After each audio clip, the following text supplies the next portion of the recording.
¿Cómo lo hemos titulado este tema? Es gestión académica en tiempos de crisis. La Facultad de Psicología de la Universidad de Talca entre el año 2018 y 2020, que es el periodo de 3 años en el cual fui decano de la Facultad de Psicología. Para comenzar, algo que nosotros tenemos que tener en cuenta es que siempre ocurren crisis en la historia humana. Siempre van ocurriendo eventos que van marcando antes y después. Y eso nosotros los denominamos crisis. Y como psicólogos, psicólogas, nosotros tenemos ese sesgo, nos gustan esos eventos, nos gusta conocerlos, entenderlos, ver qué nos pasa con eso, tanto a nivel personal como con el colectivo, como las comunidades. Somos fanáticos de conocer la historia individual y de las sociedades. Nos gusta mucho ese tema, así que de alguna manera esto se refleja en lo que ocurrió y sigue ocurriendo en la historia del mundo, en la historia de Chile particularmente, y de la Facultad de Psicología. Para comentarles, todo comienza aquí en la Facultad de Psicología de la Universidad de Talca en el año 2001. En ese año, y hasta el periodo 2004, bueno, un año que nosotros recordamos a nivel mundial con los atentados a las Torres Gemelas, por ejemplo, y a nivel nacional en Chile, tenemos que entender que se producen las primeras movilizaciones sociales de la postdictadura aquí en Chile. Ustedes sabrán que hubo un periodo largo de dictadura de 7 años de Augusto Pinochet, y luego de eso vino un periodo de gobiernos de transición democrática, y hasta el año 2001, estos gobiernos comenzaron en el año 90, entonces más de 10 años que no hubo mayores movilizaciones sociales en el país. Pero ese año se produjo una primera que fue de los estudiantes secundarios. Y ellos exigían algo que quizás para las personas que viven en España no lo entienden mucho, que es tener un pasaje rebajado para las buses, para llegar al colegio, para llegar a su establecimiento educacional. En Chile, dado el modelo neoliberal, ese tipo de cosas son necesarias porque, claro, el sueldo de una familia no alcanza como para poder pagarle el pasaje a un estudiante, a uno de sus hijos. Y esa movilización fue justamente por el pase escolar, porque le entregaron el pase escolar luego para poder utilizar el transporte público. Fíjense ustedes, esa fue la primera movilización social después de 10 años de gobierno democrático. En ese entonces, ¿por qué lo menciono? Porque en ese entonces se fundaba la Escuela de Psicología de la Universidad de Talca, cuya primera directora la vemos en la foto, es Mariela Valdebenito. Y ella funda esta escuela, es la primera escuela de psicología de la región del Maule, y particularmente de la zona central de Chile. Este mapa que aquí vemos nos señala dónde está ubicado Talca, que está en la zona central del país. Talca es una ciudad, junto con muchas otras, de nivel intermedio. Talca tiene 200.000 habitantes y las otras tienen 100.000, 80.000, 20.000, dependiendo del tamaño. Es como una red de ciudades que se ubican entre dos grandes urbes, que son Santiago de Chile, que seguramente lo reconoceréis, y Concepción, que es otra gran urbe del país. Concepción tiene alrededor de 1 millón de habitantes y Santiago tiene 7. ¿Sí? Y esta región se caracteriza por la producción agrícola. Es un clima mediterráneo privilegiado y en contrastación, es decir, cuando allá en el hemisferio norte están en invierno, nosotros acá estamos en verano. Y por lo tanto podemos exportar fruta a lugares donde no hay en ese momento.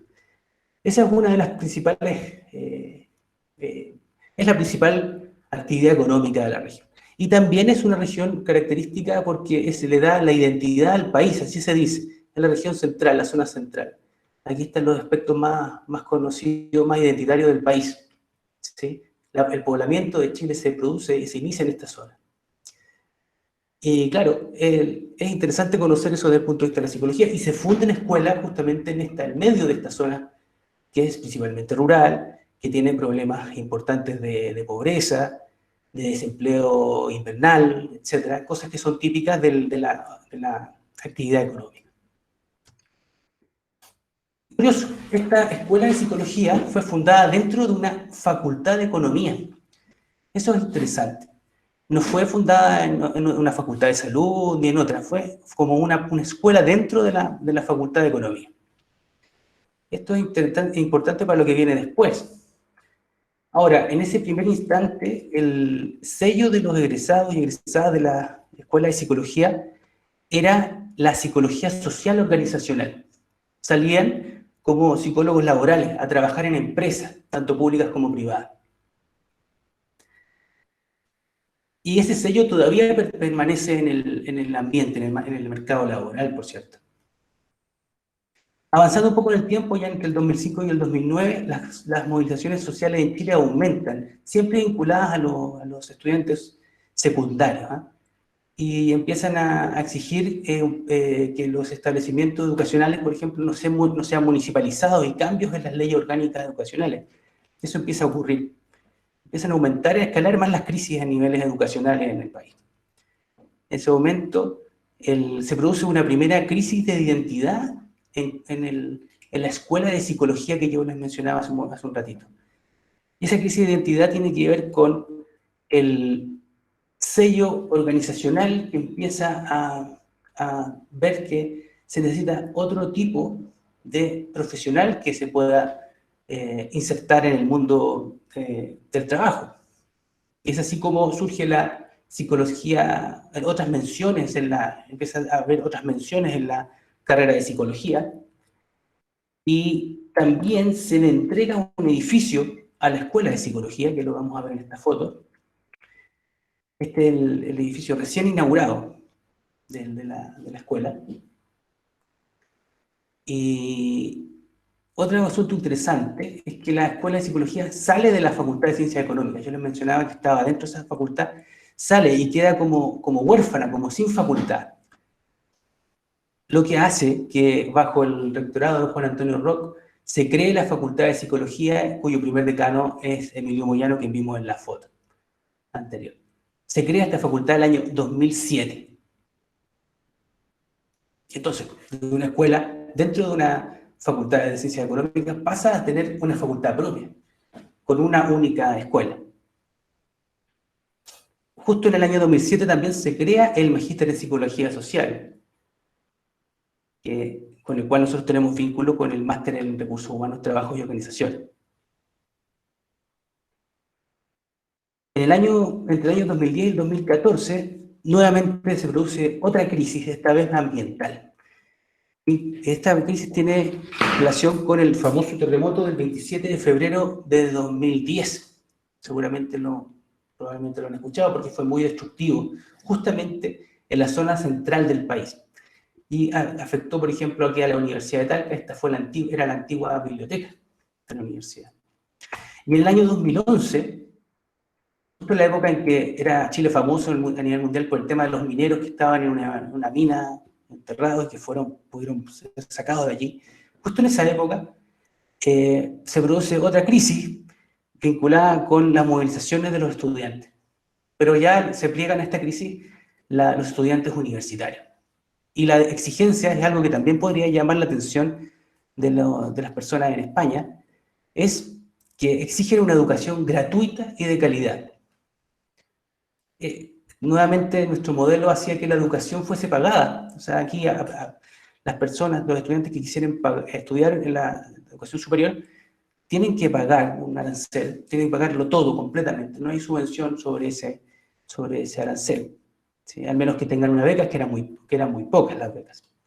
Y por lo tanto hubo una gran movilización de estudiantes para tener una educación gratuita y de calidad. En ese momento el decano era Edgar Fogel y el rector era Álvaro Rojas, a quienes vemos en la fotografía, y se caracteriza por la Escuela de Psicología por la reconstrucción de la universidad, por la construcción de laboratorios y nuevas oficinas en la Facultad de Psicología, y porque comenzamos a tener un nuevo sello de los egresados y egresadas, de pre y posgrado, la psicología científica. Ese empieza a ser el sello que nosotros empezamos a imprimir a nuestras personas que empiezan a egresar de nuestras carreras y de nuestro posgrado en Magíster en Psicología Social, que era el único que teníamos hasta ese entonces. Entre el 2015 y el 2017, la Universidad de Talca se reconstruye y es un periodo de relativa paz también en la facultad. Tenemos aquí el resultado de las movilizaciones del 2011, los tenemos en esta época, con la implementación de lo que se llamó la gratuidad de la educación superior. ¿Y en qué consistió esta gratuidad? Que el 50% de los estudiantes del pregrado no paguen su educación universitaria. Esto es interesante, porque el proyecto original era que las universidades públicas, la Universidad de Talca es una universidad pública, fuesen gratuitas por el hecho de ser públicas.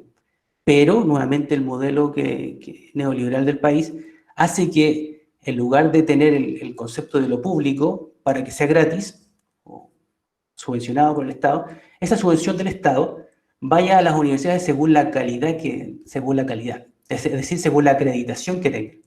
Y por lo tanto, cualquier universidad pública o privada puede acceder a esa gratuidad siempre y cuando tenga los años de acreditación.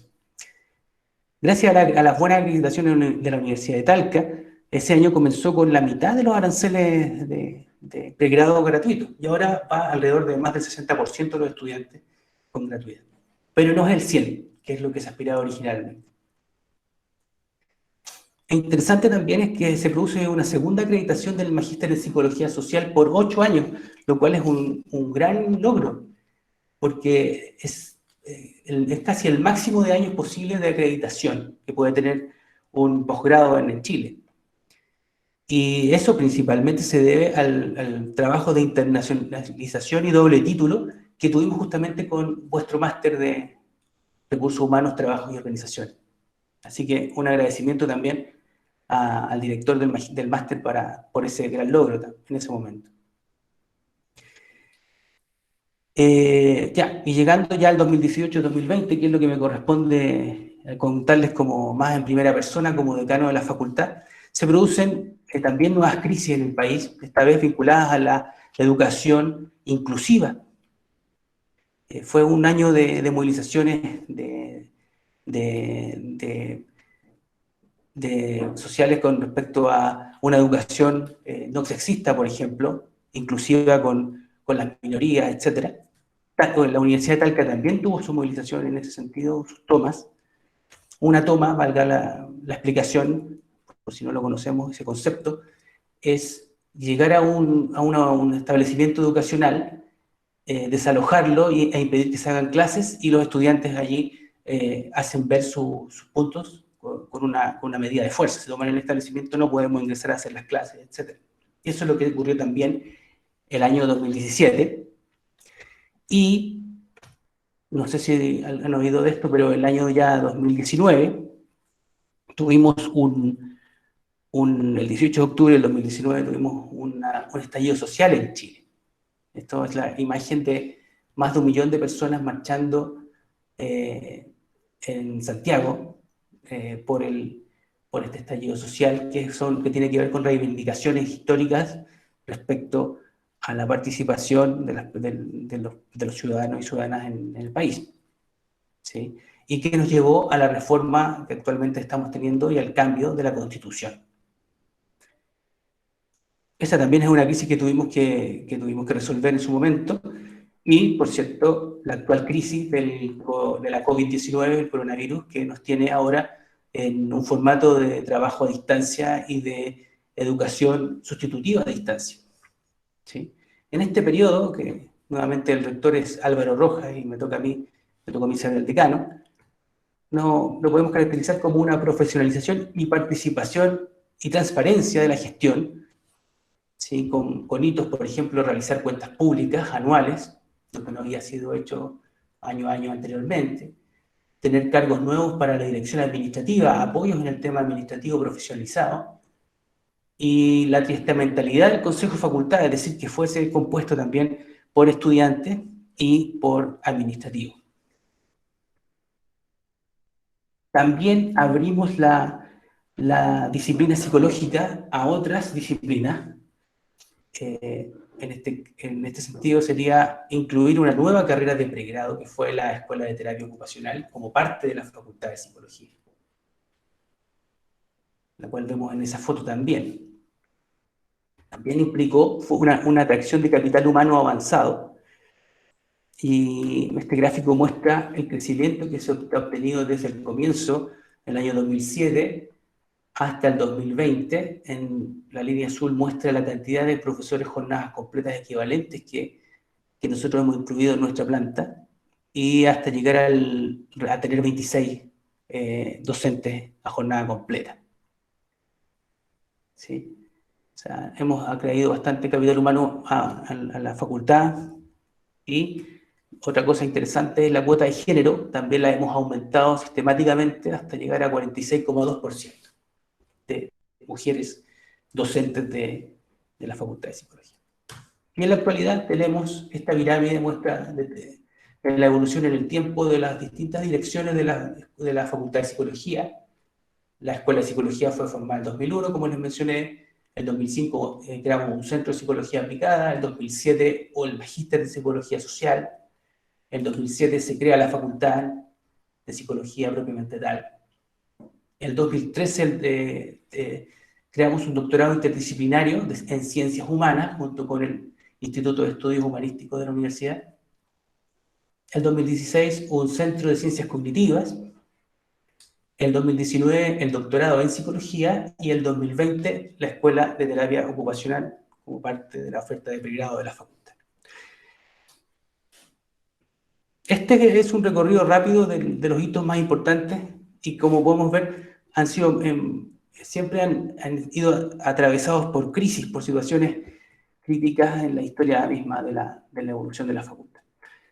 Ahora, eso es lo que hemos hecho. Ahora, ¿cómo lo hemos hecho? Eso es otro aspecto importante que me gustaría explicarles en esta presentación. Y la base de todo este planteamiento, de todos estos logros, y no solo lo que corresponden a mi gestión como decano, sino que las anteriores, siempre ha sido la planificación estratégica. Ese es un instrumento que probablemente ustedes ya utilicen y manejen como expertas y expertos del ámbito organizacional. El plan estratégico que nosotros podemos lograr para poder lograr visiones compartidas. El que hicimos en mi periodo fue un plan estratégico más corto, ¿sí? Porque tuvimos que ajustar el que venía con el nuevo plan estratégico de la universidad. Recordemos que una facultad es parte de una universidad, y por lo tanto los objetivos de la misma deben estar en coordinación con la universidad. Eso es bien importante, como organización. Y teniendo eso, nosotros logramos una visión compartida, de la cual rescato algunos conceptos. No se las voy a leer, pero hay algunos conceptos que pueden ser interesantes. Por ejemplo, la inclusión estaba dentro de nuestra visión. La disciplina, cultivar la psicología como disciplina compleja también.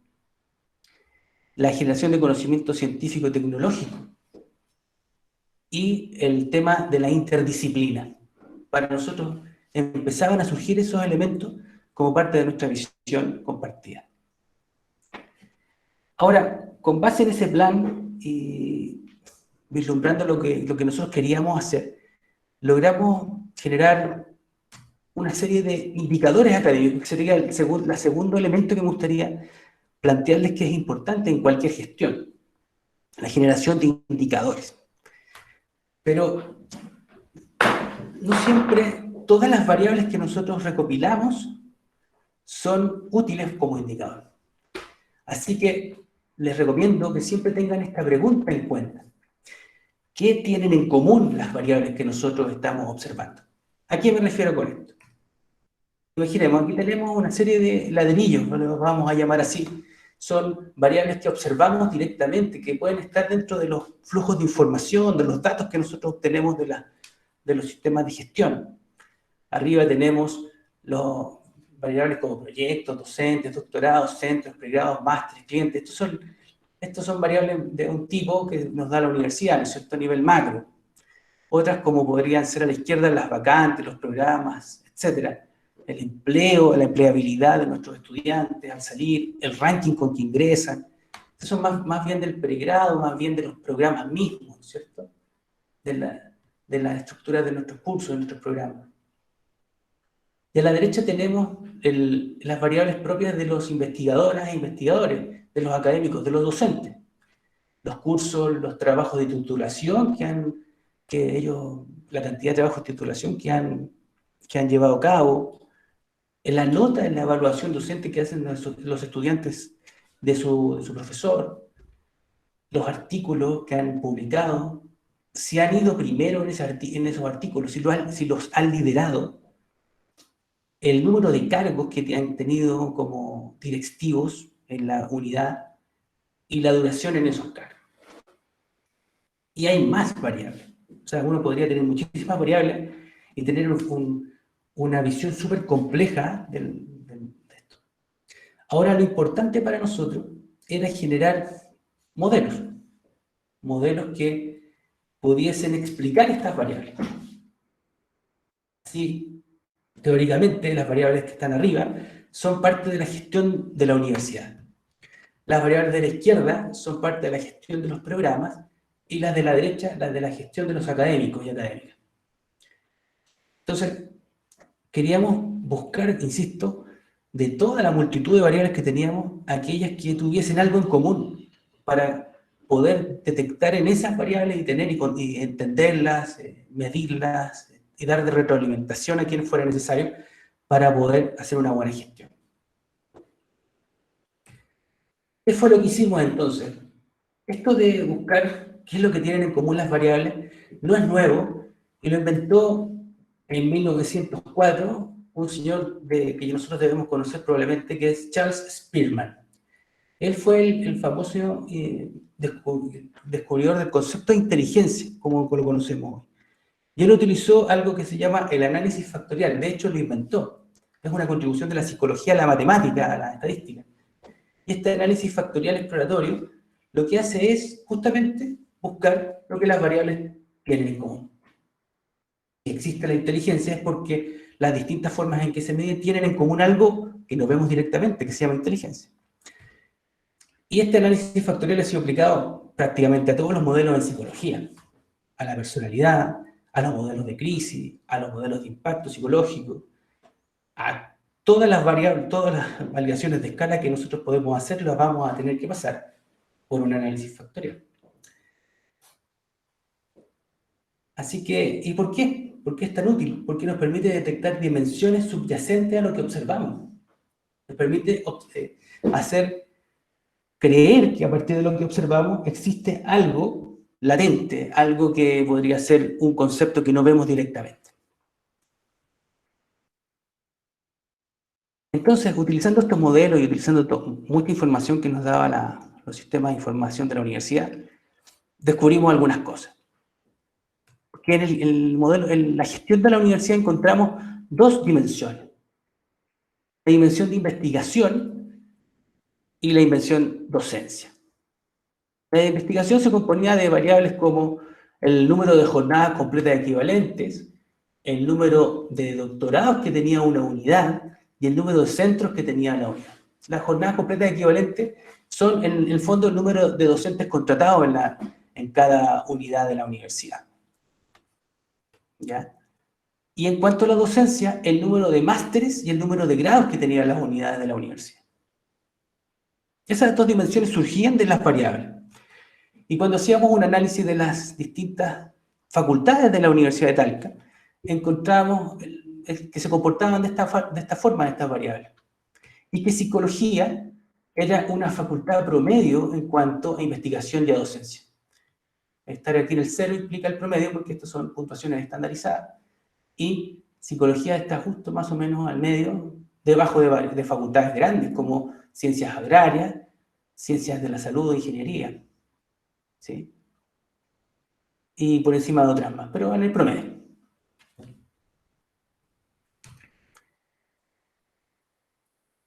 ¿Y qué implicaba esto? Implicaba que claro, nosotros pensamos, bueno, somos promedio, podemos quedarnos en el promedio. Pero, si se fijan, está como el promedio un poquito hacia abajo. Entonces, había que tomar algunas decisiones para salir y para poder desarrollar la unidad. Entonces, si uno miraba las facultades que están hacia arriba, uno se da cuenta que la Facultad de Economía y Negocios tenía varias escuelas, por ejemplo. La de Ciencias Jurídicas, 2 escuelas. Todas tienen múltiples escuelas escuelas de carreras del grado, de pregrado. Salvo Ciencias Agrarias, que solamente tenía agronomía, una sola carrera. Bueno, se podían dar ese lujo porque, como les dije antes, la región del Maule, la zona central de Chile, es netamente agrícola, entonces es la facultad más importante en la zona central de Chile, entonces no pueden darse el lujo de tener una sola escuela. ¿Ok? Algo pasaba entonces. Teníamos que tener un plan de desarrollo y ya en la visión estaba el tema de la interdisciplina, estaba el tema del crecimiento en pregrado, etc. De hecho, en el plan estratégico de la universidad estaba eso, el fortalecimiento del pregrado, creciendo con nuevas carreras. Entonces, ¿qué hacemos nosotros? Lo primero que hacemos es mirar cómo está nuestra carrera de psicología en los rankings nacionales. Este es el ranking de la revista ¿Qué pasa?, que es una revista importante aquí en Chile.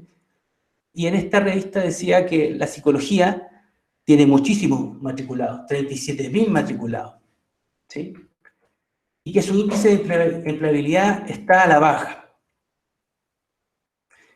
Y que es una de las carreras que más opciones para estudiar tiene en Chile. Y nosotros miramos cómo estaba nuestra universidad, la Escuela de Psicología de la Universidad de Talca, y estaba décima en el ranking. Estamos hablando del año 2019. Entonces, lo primero que nosotros pensamos, bueno, ¿qué hacemos? Lo primero que uno tiende a pensar es decir, bueno, si psicología es una de las carreras más preferidas, entonces lo que podemos hacer es aumentemos la matrícula. Sí, aumentemos la matrícula. Y vayamos a lugares donde haya mucha gente para matricular. Por ejemplo, Santiago, les hablé que tiene 7 millones de habitantes. Vamos a Santiago a matricular gente. Vamos al campus Santiago. Curiosamente, la Universidad de Talca, pese a que es una universidad de la zona central de Chile, tiene un campus en la ciudad de Santiago, con carreras de pregrado, o sea, del tipo de las ciencias sociales, llámese economía, administración pública. Irnos para allá era una buena apuesta, porque podíamos, entre comillas, competir con el mercado de Santiago y poder captar gente, estudiantes. Ahora, siempre, otro consejo, siempre no hay que quedarse con las cosas que son muy evidentes, porque uno tiene que pensar, bueno, ¿qué pasa si yo saturo el mercado? Si yo sigo tirando, sigo dándole título a las personas por estudiar psicología.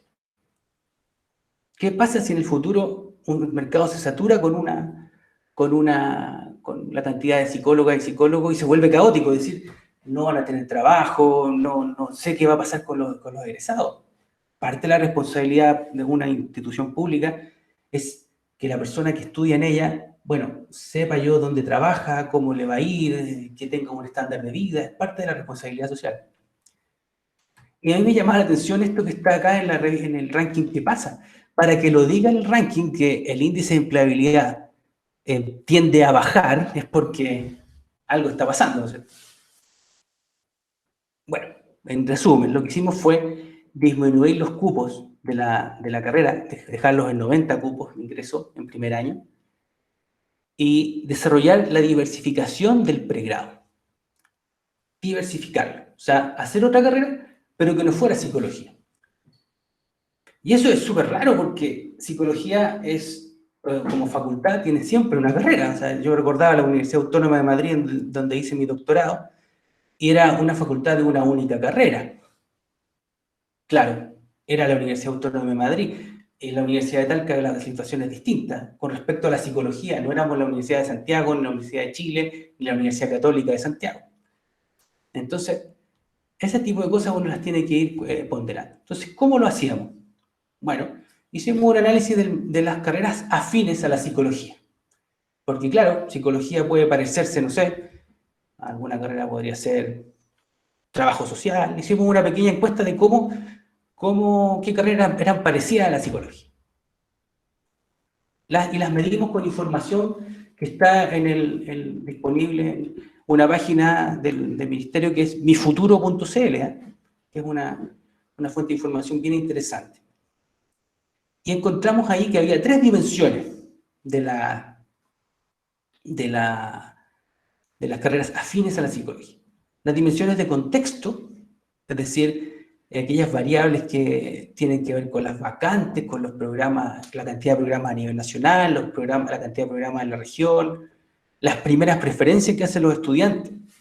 Estas variables de contexto no las podemos controlar como unidad académica, están ahí, ¿sí? Es difícil controlar. Yo no puedo controlar el número de programas que estén en la sexta y la séptima región. Tampoco si me van a elegir en primera preferencia, ¿sí?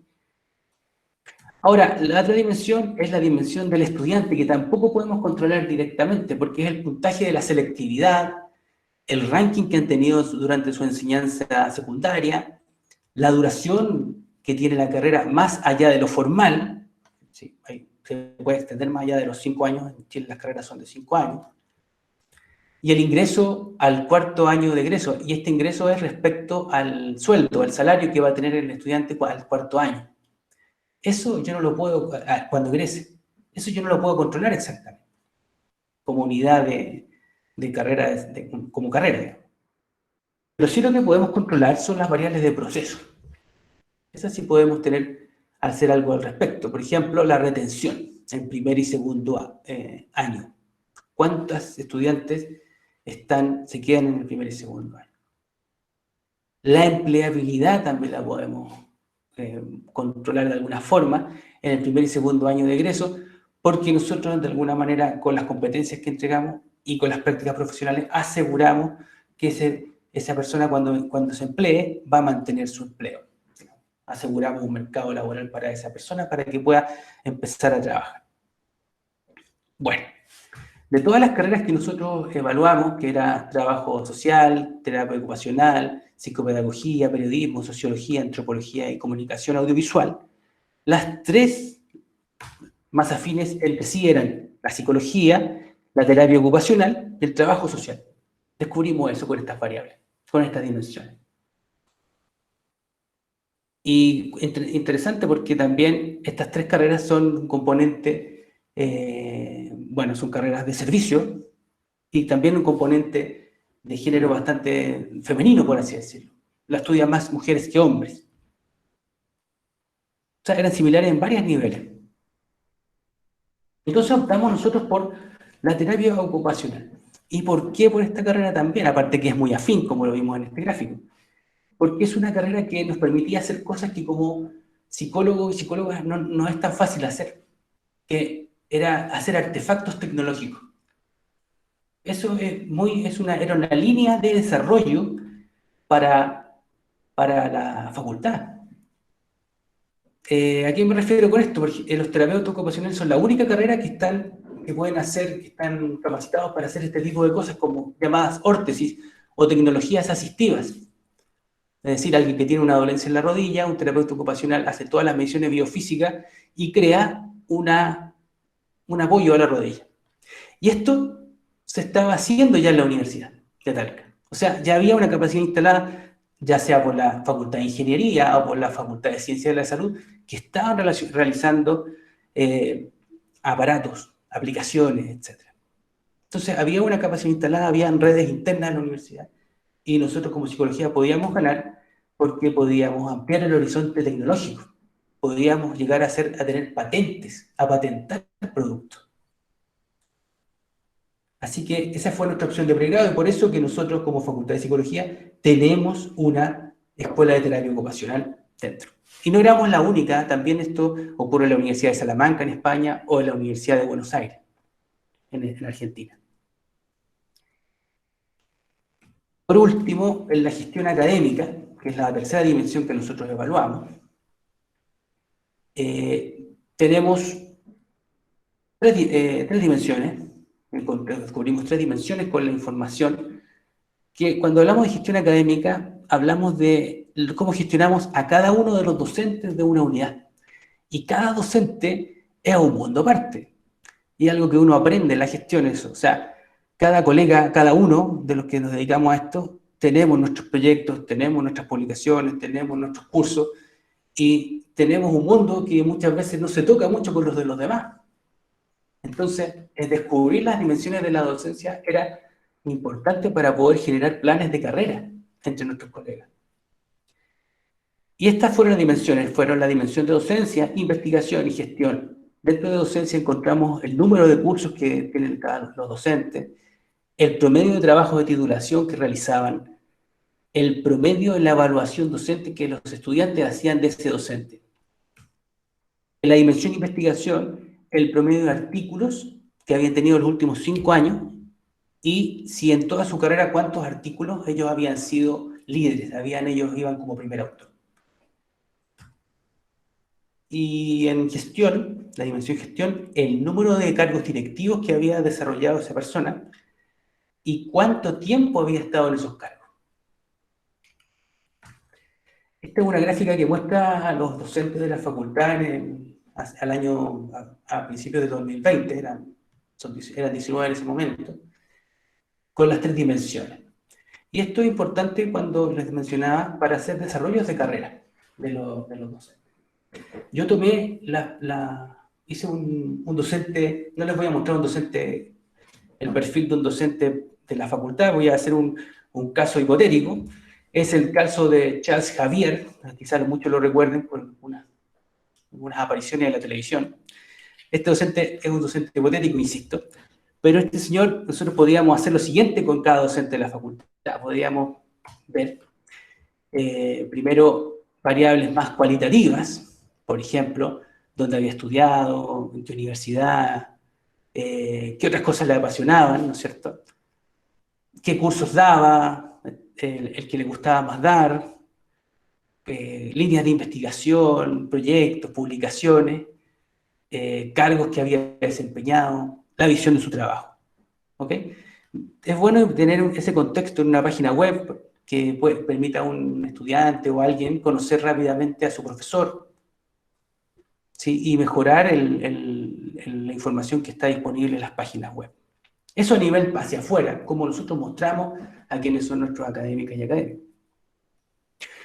Ahora, este profesor podríamos medirlo en las distintas variables que componían las dimensiones. Aquí tenemos la variable artículo, él publica durante los años del 2015 al 2019 alrededor de 4 y 3 artículos, número de citas, ¿sí? La cantidad de cursos de pregrado, la evaluación docente, la cantidad de trabajos de grado que el profesor guiaba y tener un perfil aunado radial que nos permitiera ver cómo estaba esta persona en sus distintas dimensiones. Esto se puede hacer con la información que se obtiene mediante este sistema. Bueno, en síntesis, ¿qué podemos decir de este tema? Podemos decir que nosotros teníamos este modelo en el cual la gestión de la universidad, la gestión de los programas, la gestión académica, se basaba en una serie de variables, ¿no? Esa era nuestra visión inicial, nuestra primera hipótesis al respecto. Y cuando la contrastamos con la información que tenemos, encontramos que se complejiza el modelo. Encontramos dimensiones de investigación, dimensiones de docencia, en cuanto a la gestión de la universidad, en cuanto a la gestión de académicos, docencia, investigación y gestión también, y la gestión de programas, contexto, proceso y estudiante. Todas ellas basadas en variables que tienen algo en común, ¿sí? Y pudimos descartar aquellas que no tenían algo en común, no para dejar de medirlas o evaluarlas, sino para poder dar tenerlas, pero no tenerlas como parte de lo esencial que se necesita evaluar. ¿Sí?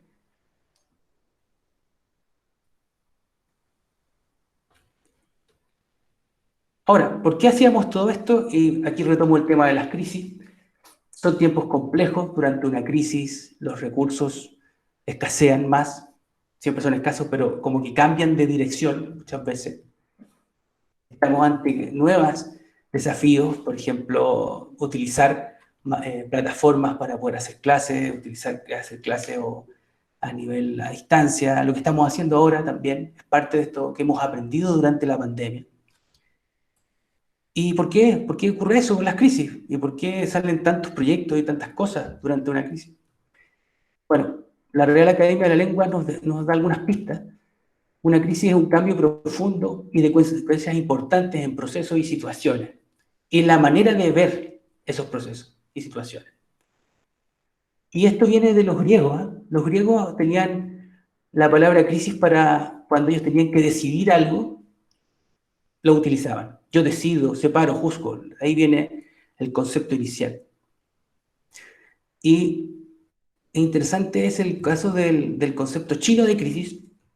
Los chinos hablan de una crisis como una oportunidad y como un riesgo.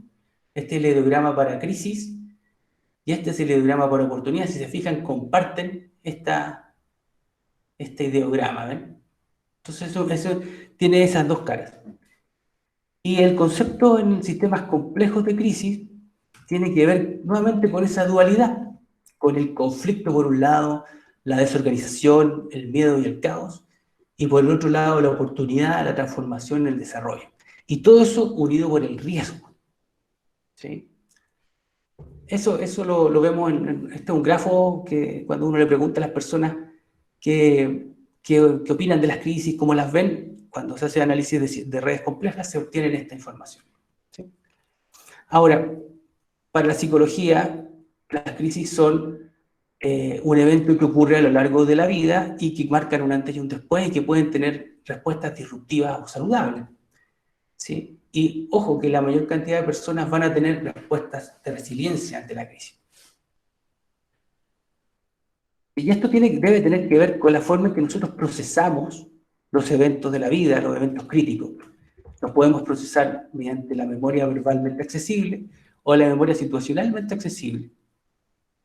Y si lo procesamos en la primera memoria, la ruta azul, nosotros vamos a tener conciencia de esos eventos y vamos a poder ingresar en nuestra historia personal, en nuestro sistema frontal, en la parte más nueva de nuestro cerebro. Y la ruta roja implica que los eventos que nos ocurren, nosotros los procesamos más emocionalmente. No, en realidad no los procesamos, como que quedan dispersos en todo el cerebro. Y al activar algún elemento, se activa todo y nos hace reaccionar como muy parecido al evento mismo. ¿Sí? También podemos dar distintos tipos de respuestas frente a los eventos críticos, como la de resiliencia, cuando estamos expuestos y damos respuestas saludables frente al evento. O bien la traumática, cuando estamos expuestos al evento y dar una respuesta disruptiva. ¿Sí? Eso con respecto a las crisis. Las crisis, en resumen, como diría Winston Churchill, lo voy a resumir mucho porque para no aburrirles más, lo que dice Winston Churchill es que si usted está ante una crisis, si usted se está yendo al infierno, siga adelante, no pare, váyase para allá, porque es la mejor forma de seguir adelante con esto. Y eso es un poco el esquema final que quería presentarles, que uno puede organizar mucho la información que tiene en situaciones, pero cuando ocurren momentos difíciles de crisis, surgen los nuevos equipos, surgen las nuevas formas de organización, y sirven mucho también tener los datos, la información y las dimensiones que comentamos hace unos momentos. Así que muchísimas gracias por la oportunidad.